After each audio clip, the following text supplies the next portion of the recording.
Comment le papa impliqué aide-t-il la maman dans sa carrière?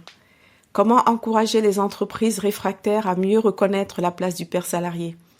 Ces questions sont évoquées dans mon podcast qui donne la parole aux papas, ceux-là qui sont soucieux de ne pas sacrifier le bien-être de leur famille sur l'autel des obligations professionnelles. Je suis Clarisse Magnécou, coach professionnel certifié, maman de 2 formidables enfants.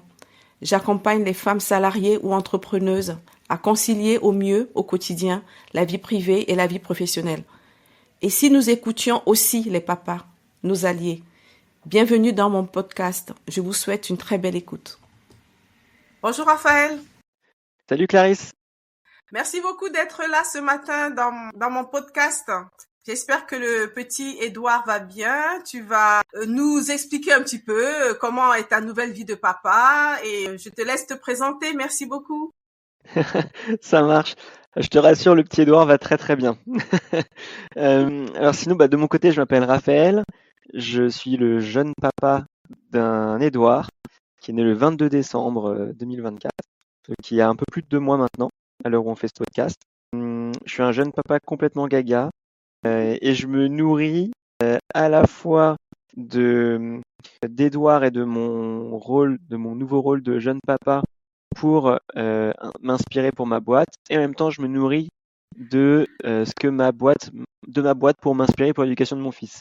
Et si je dis ça, c'est aussi parce que en fait je suis un entrepreneur.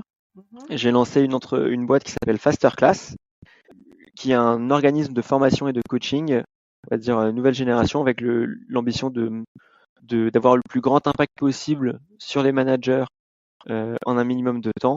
Et ça a réconcilié 2 de mes amours qui sont donc l'entrepreneuriat et l'éducation. Et quand on est spécialisé en management, en fait, je me rends compte que les parents, on est un peu aussi des managers avec nos enfants, quoi. Voilà.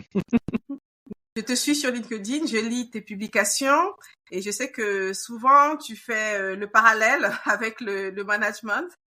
Ouais, exactement. Alors, un papa gaga, quand t'es-tu senti devenir père, Raphaël? Alors c'est marrant, mais en fait, je dirais très très vite. Et en même temps, ça se renforce. Donc en gros, il y a eu comme en fait, quand il est né, on a eu une grosse frayeur médicale au moment de la naissance d'Édouard. Donc en gros, la sage-femme est partie direct en courant avec lui pour aller en réa. Et en fait, au moment où elle a franchi le seuil de la porte pour sortir de la salle, là, en fait, il s'est mis à hurler, tout allait bien, mais voilà, il y avait un problème, on croyait qu'il faisait un arrêt respiratoire. Donc finalement, il est revenu vers nous, elle nous l'a redéposé sur nous en disant, en fait, ça va, tout va bien. Et donc là, on a eu tellement peur que tout de suite, mon épouse et moi, on a cru qu'en fait, il y avait vraiment un gros problème. Et donc là, on s'est tout de suite senti, je parle aussi pour elle, devenir parent. Et après, en fait, peu à peu, avec le fait d'investir du temps au quotidien dans, j'allais dire l'éducation, ça commence déjà, mais rien que nourrir, changer la couche et ça, mais prendre soin de notre enfant, en fait, ça renforce encore le sentiment de parent. En plus, je me sens encore plus papa, un peu plus qu'hier et toujours moins que demain, quoi. On peut dire ça comme ça. Alors, tu te nourris, comme tu l'as dit, c'est vraiment ton mot, tu te nourris de tes premiers pas de père. Ouais, exactement. J'aime bien dire ça parce que je me rends compte qu'il y a plein de similitudes, comme on parlait déjà au début du podcast, entre le fait d'être papa et le fait d'être manager. Et comme moi, je forme pas mal de managers, je m'en inspire beaucoup aussi. Déjà, je me rends compte en fait que même si là aujourd'hui il a à peine plus de 2 mois, il est hyper observateur. Et donc je sens que tous les faits et gestes que je vais avoir, il enregistre ça dans un coin de sa tête et il prend ça comme exemple. Au même titre que quand on manage des gens, c'est normal que nos collaborateurs nous observent et on observe toujours un peu son chef, voir tiens comment il fait, et voir quels sont les comportements qui du coup sont soit acceptables, soit au contraire pas acceptables. Donc c'est vraiment le lead by example, comme on dit souvent. Donc, montrer l'exemple. Et aussi, je me rends compte, d'un point de vue sécurité psychologique, il y a une étude qui a été faite par Google il y a quelques années, qui a fait grand bruit sur le fait que ces équipes, les équipes qui étaient les plus performantes au sein de Google, ils ont cherché quel était le critère déterminant dans cette performance.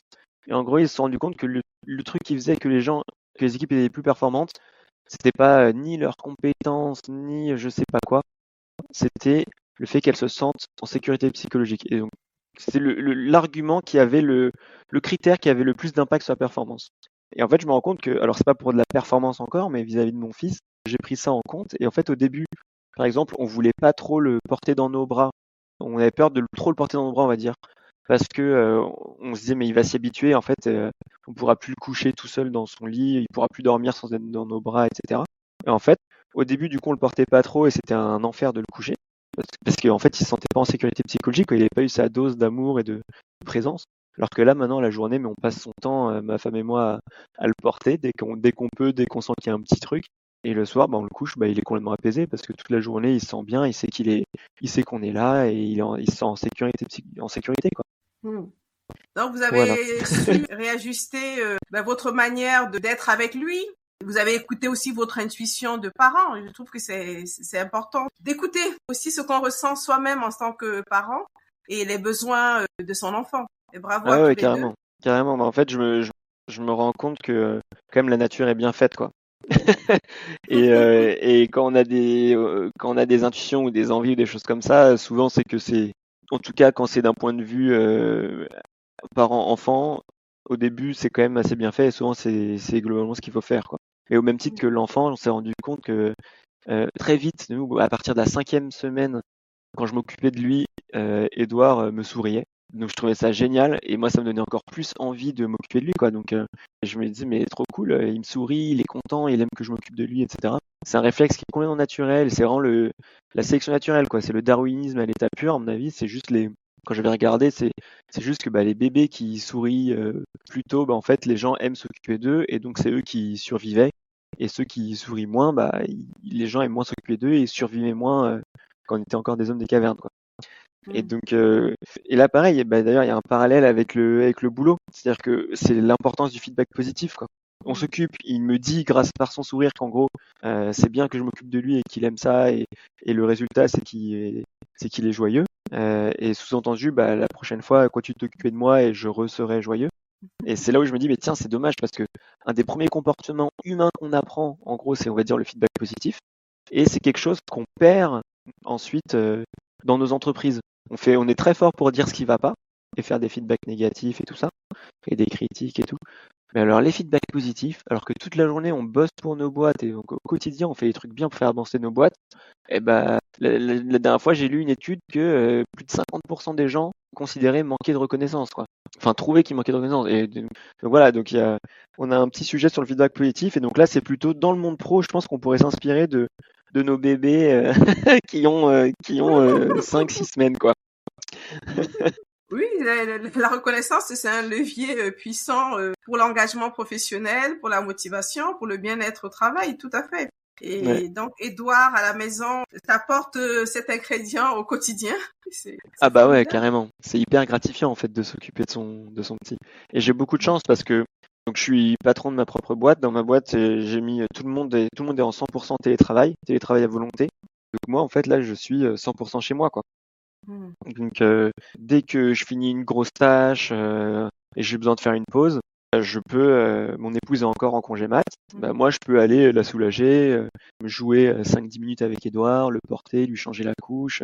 Et donc ça, je considère que j'ai beaucoup de chance parce que ouais, ça me permet aussi d'être avec lui. Parce que moi aussi, j'ai besoin de ma petite dose d'amour avec mon fils. Mm, mm. Et en même temps, on parlait de mimétisme et de choses comme ça, qui sont des comportements très ancrés, et le fait qu'il soit très observateur, il voit que je travaille, quoi. Et ça aussi, j'aime bien le fait que oui, il se rend compte que dès le plus jeune âge, en fait, travailler, c'est pas ni un calvaire, ni une souffrance, ni voilà.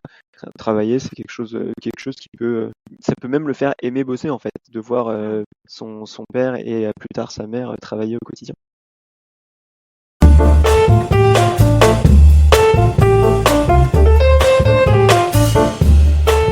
Je rebondis, Raphaël, hein, sur le télétravail. Justement, tu en as parlé. Qu'est-ce que tu penses de ce recul qu'on observe dans certaines boîtes? Alors je pense que chacun fait comme il veut dans sa boîte, mais c'est pas ce que je ferais. En gros.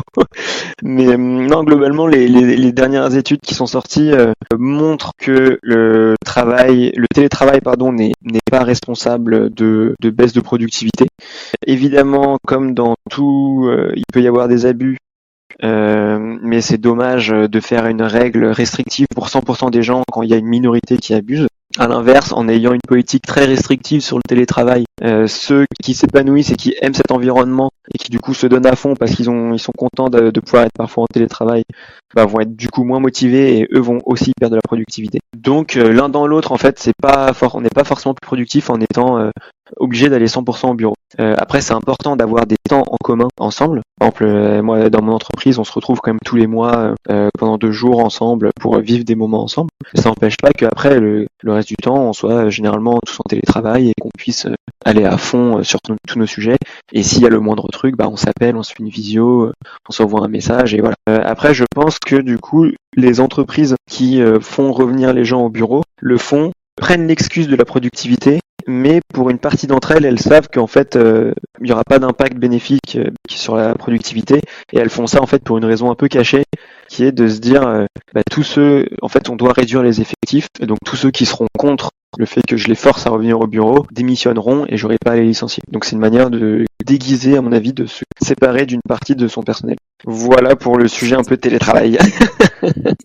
Écoute, merci d'avoir partagé ton point de vue et ton retour d'expérience en tant qu'entrepreneur.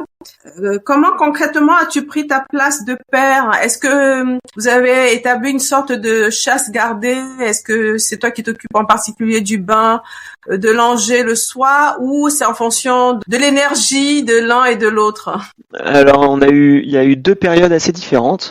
Il y a eu la période où on était tous les deux en congé paternité et maternité, où là j'ai eu beaucoup de chance que moi au début je voulais prendre que 2 semaines parce que j'étais à la tête de ma boîte et j'étais un peu inconscient de ce qui allait arriver. Et c'est mes associés qui m'ont dit non mais Raphaël, tu déconnes complètement, ça va être un moment magique, prends 6 semaines. Et donc déjà le délai légal normalement c'est 28 jours, là 6 semaines, en gros j'avais 1 mois et demi. Donc plus que le truc légal, alors que moi je pensais prendre 2 fois moins que le truc légal. Donc là, merci infiniment à mes associés parce qu'ils avaient 1000 fois raison. Et donc j'encourage tous ceux qui vont avoir un enfant prochainement à prendre le maximum de temps au début. C'était vraiment un moment magique et j'ai pu passer donc 6 semaines avec mon épouse et mon fils à créer notre nouveau foyer à 3 quoi. Et donc là, au début, ma femme allait, donc la répartition des tâches pendant ces 6 semaines, c'était pas compliqué, c'était elle allait. Et moi je m'occupe du reste. Donc ça peut être changer la couche, le bain, faire les courses, faire la bouffe, le ménage, etc., etc. Après, depuis qu'on est revenu à un truc plus classique où moi j'ai repris le boulot après 6 semaines, là ça a changé, c'est-à-dire que la semaine, pendant les horaires de boulot globalement, c'est Anna qui s'occupe, donc ma femme qui s'occupe du petit Édouard pendant la journée. Moi pendant mes pauses, si c'est l'heure de grosso modo changer la couche ou faire un truc, je m'en occupe parce que ça me fait plaisir. Ou je la relaye parfois pendant la journée quand elle doit aller faire quelque chose. Donc là je le prends en écharpe et puis je bosse depuis chez moi avec le petit en écharpe et donc c'est super cool aussi, j'aime beaucoup. J'ai parfois quelques calls du coup qui se passent avec le petit en écharpe. En fait je me rends compte que mes clients sont contents. En plus comme je partage un peu sur LinkedIn, ça crée du lien avec eux, ça réhumanise la relation. Donc c'est vraiment, ça me donne un avantage limite plus que ça me pénalise. Ça crée une relation particulière avec mes clients et ils aiment ça et moi aussi. Mais globalement, c'est quand même Anna qui s'en occupe la journée. Elle s'en occupe la nuit parce que pour le coup, maintenant, j'ai besoin de dormir la nuit pour être efficace au boulot la journée. Et c'est moi qui m'en occupe le soir entre la fin du boulot et la nuit. Et il y a juste le week-end où là, du coup, je bosse pas et donc là, on reprend le rythme qu'on avait avant. Où en gros, c'est la nuit. S'il y a une couche à changer la nuit, par exemple, c'est moi qui m'en occupe. Comme tes clients, et j'apprécie beaucoup tes partages sur LinkedIn, sur ton chemin de père, parce que la parentalité, la conciliation entre la vie privée et la vie familiale, enfin la vie professionnelle, pardon, ce sont des sujets encore souvent portés par les mères. Donc bravo, enfin je trouve que c'est précieux pour la société d'entendre la voix des pères, d'entendre comment ils font au quotidien et de banaliser leur implication.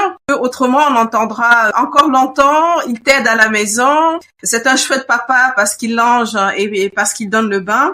Et c'est vraiment important de faire évoluer les mentalités en prenant la parole sur ces sujets-là. Merci beaucoup Clarisse, ça me fait plaisir.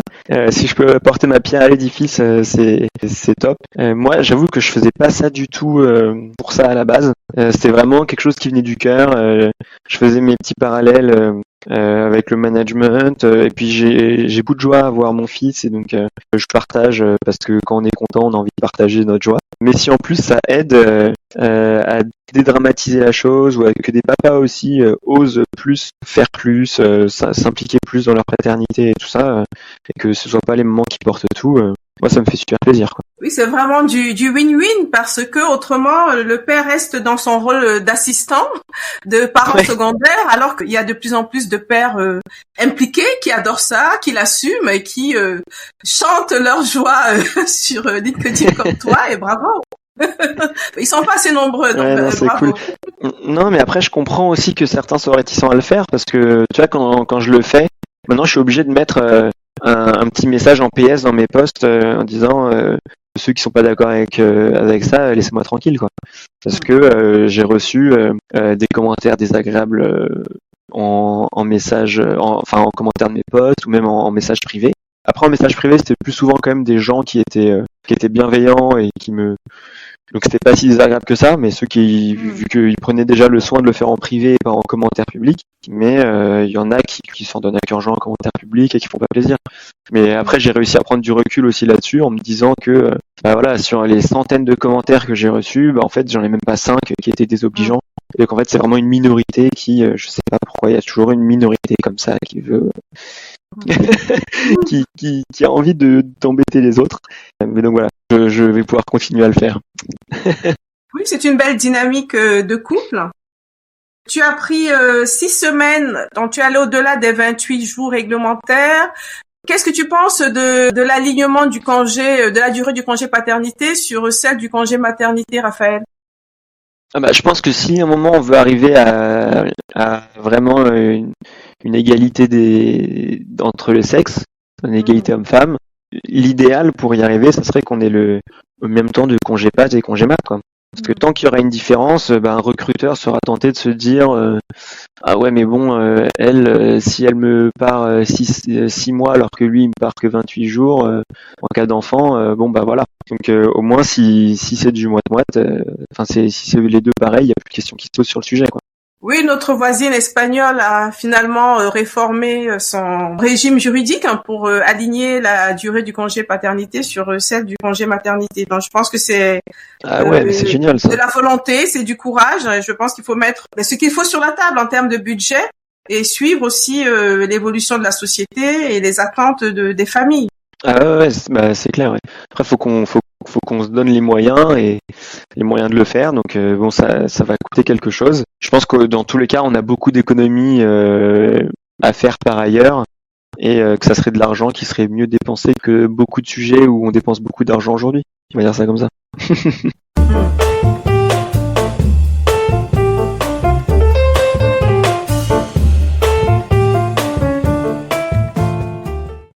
Combien d'associés dans ta boîte, Raphaël?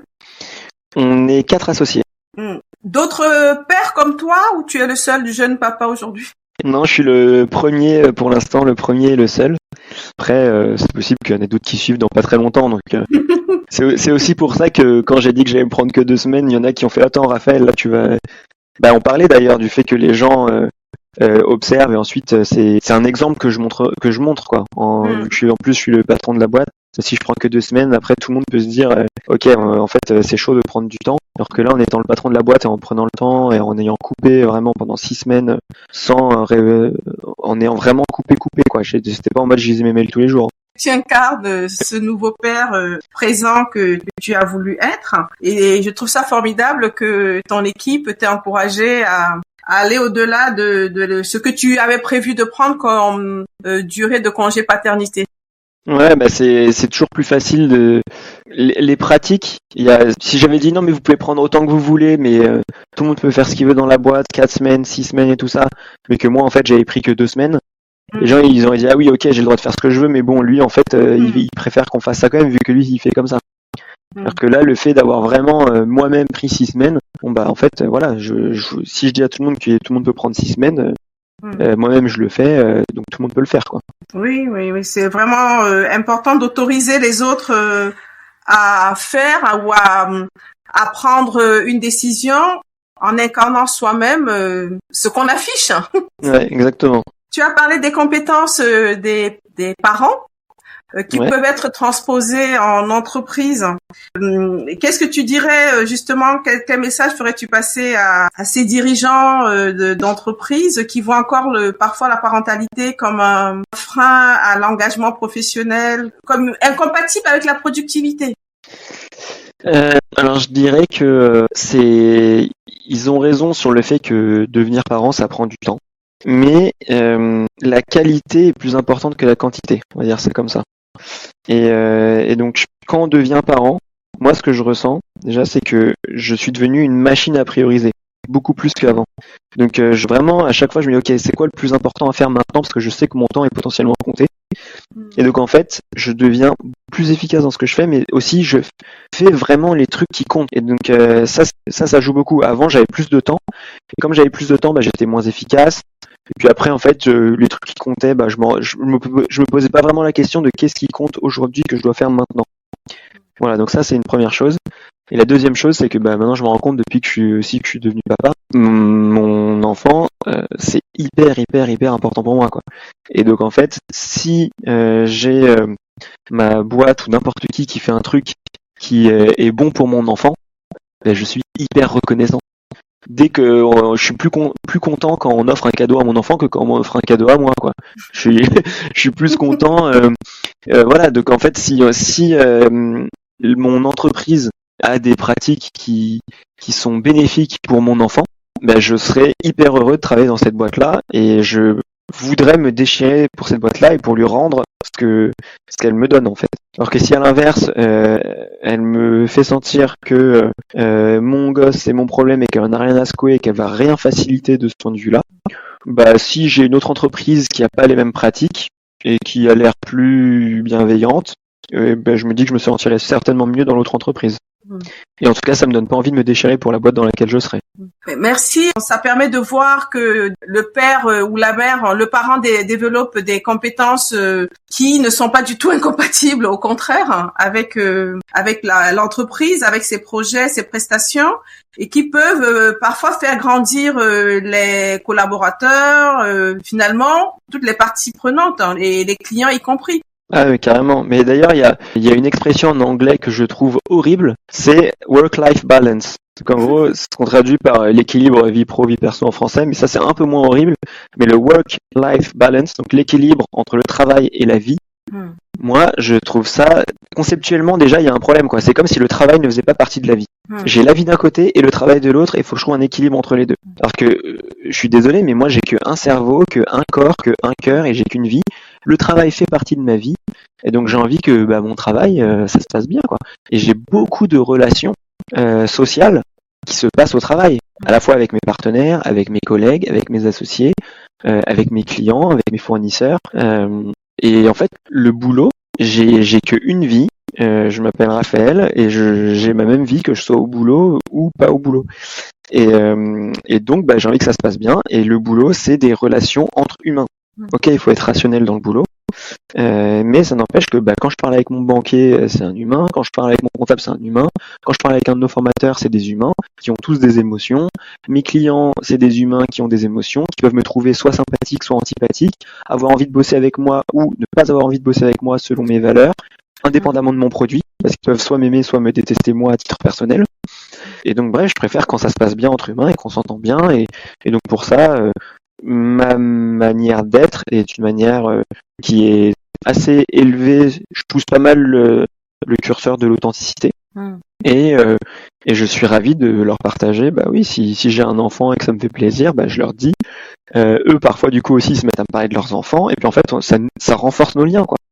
Et c'est génial. Et ça me permet aussi de m'épanouir d'autant plus au travail et dans ce que je fais que les personnes avec qui je travaille, que ce soit en interne ou en externe dans la boîte, on se connaît mieux et nos liens sont renforcés et donc on prend encore plus de plaisir à bosser ensemble. Oui, comme tu le dis, nous sommes des êtres à part entière, on peut pas se couper en deux. L'authenticité, l'authenticité c'est une valeur, c'est une boussole et ça va être aussi visible aux yeux de la clientèle qu'aux yeux de ses partenaires associés ou de ses collaborateurs. Tout à fait, je suis entièrement en phase avec toi.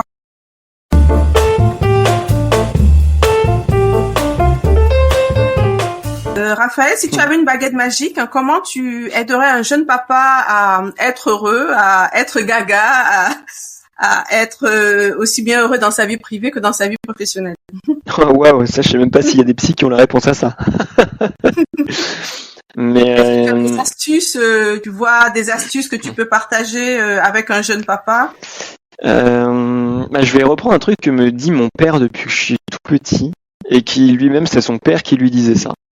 C'est la vie est une chaise. Donc ça m'a beaucoup marqué. Il disait la vie c'est comme une chaise. Donc c'est-à-dire qu'on a 4 pieds et on a le travail, les amis, la famille et les passions. Et l'idéal c'est de réussir à avoir nos 4 pieds bien stables et bien renforcés quoi.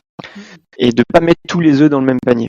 Parce que si j'ai mes 4 pieds et que j'ai un pied qui cède, j'ai toujours 3 pieds. Avec 3 pieds, je peux me faire un tabouret et puis je reste debout et je reste stable et je peux avancer. Ma vie s'effondre pas.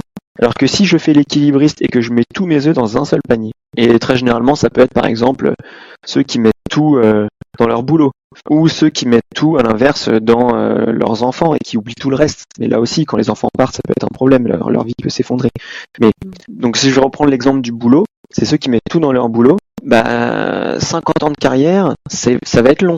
Et de jamais avoir un boss de merde en 50 ans de carrière, ça relève du miracle, quoi. Parce que, donc, donc à un moment, l'idéal, c'est vraiment pour être heureux, s'il y a une baguette magique, ça serait qu'on ait tous des chaises bien stables, bien renforcées. Comme ça, le jour où on a un pied qui cède, et c'est pas notre seul pied, et puis on arrive à rester serein, stable, le temps de renforcer notre 4e pied qui vient de se casser, on le répare et hop, ça réavance, quoi. Quelle jolie métaphore! Voilà. C'est un beau cadeau que tu as reçu de ta famille. Nous allons bientôt arriver à la fin de notre entretien, Raphaël. Est-ce qu'il y a une question que je ne t'ai pas posée et que tu aurais aimé que je te pose? Là, comme ça, je pense qu'on a bien fait le tour. Je voulais vraiment faire le lien entre être parent et être manager, mais on a pas mal évoqué ça, surtout dans toute la première partie du podcast et un peu en filigrane. Donc en vrai, je trouve que c'est bien. On a bien parlé. Alors, l'une de tes belles missions, c'est la transmission, enfin c'est l'apprentissage, c'est donner envie d'apprendre. Ah ouais, carrément. Là, moi, le truc que j'ai envie de faire chez mon enfant, voilà, alors c'est pas une question que tu m'as posée, mais c'est un truc où je veux rebondir et dont j'ai pas parlé, mais qui me tient à cœur. C'est, j'ai pas envie d'être comment je peux formuler ça? On va dire qu'aujourd'hui, il y a 2 grands types de management. Il y a le management par soumission et il y a le management par engagement. Donc le management par soumission, c'est le type de management qui existe depuis l'aube de l'humanité. C'est à l'époque de l'homme des cavernes, c'était celui qui cognait le plus fort sur l'autre qui était le chef de la tribu, quoi.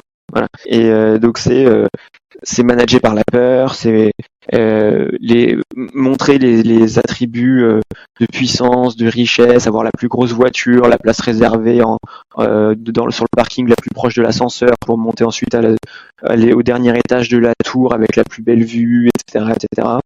C'est managé par la peur, par les ordres et non pas de feedback. Voilà, c'est diviser pour mieux régner, c'est cacher des informations, l'opacité, tout ça. Et donc à l'inverse, depuis une 50aine d'années, il y a ce qu'on avait un peu plus de 50 ans, il y a ce qui se développe, ce qu'on va appeler le management par engagement.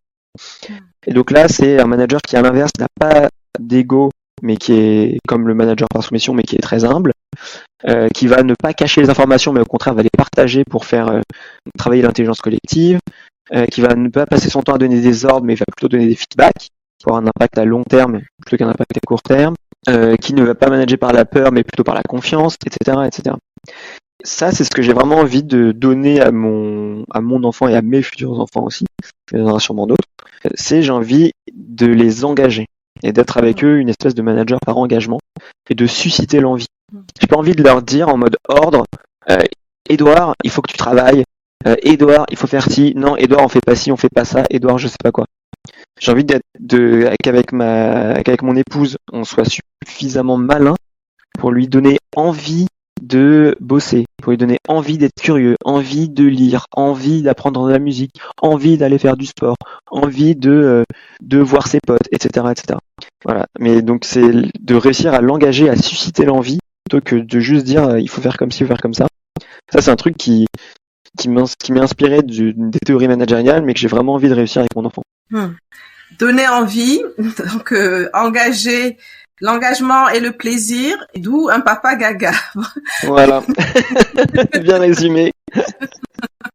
Et comme au travail, ce sont les mêmes ingrédients à utiliser au quotidien sans modération.